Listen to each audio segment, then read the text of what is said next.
The story of the Tower of Babel is one of the most fascinating and misunderstood accounts in the Bible. Found in Genesis 11 to 1-9, it describes humanity united by one language and one purpose. The people decided to build a city and a tower that would reach the heavens, declaring, "Let us make a name for ourselves." At first glance, the project appears to be a remarkable human achievement, a symbol of innovation, cooperation, and ambition. Yet, from a Catholic perspective, the story reveals a deeper spiritual truth. What seems like greatness in human eyes can become failure.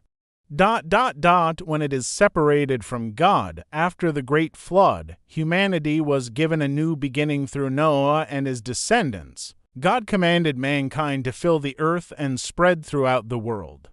This command reflected God's desire for human flourishing and stewardship.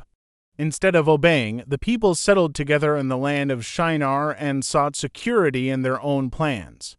Their tower became a symbol of self-reliance and collective pride. The Bible does not condemn architecture or technology.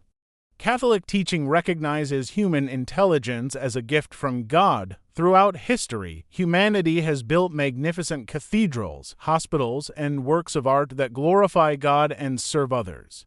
Therefore, the problem with Babel was not the construction project itself. The problem was the intention behind it. The builders proclaimed, "Let us make a name for ourselves." This statement reveals the true condition of their hearts.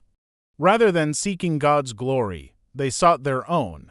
It was an expression of pride, the same sin that led to the fall of Satan. In Catholic theology, pride is the root of all sin because it places the self above God. Heaven is not something that can be achieved through human effort alone.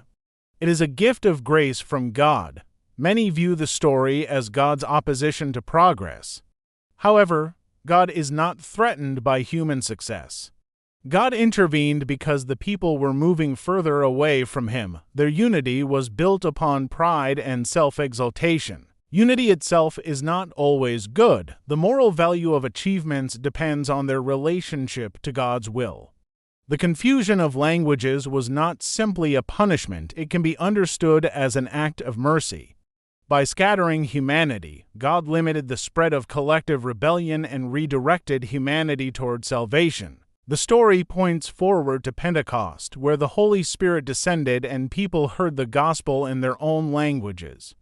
At Babel, pride confused language. At Pentecost, the Holy Spirit made languages instruments of unity.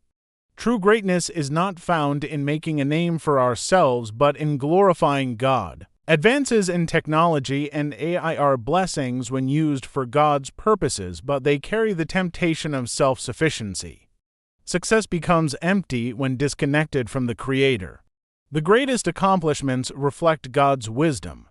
So, was the Tower of Babel a human achievement?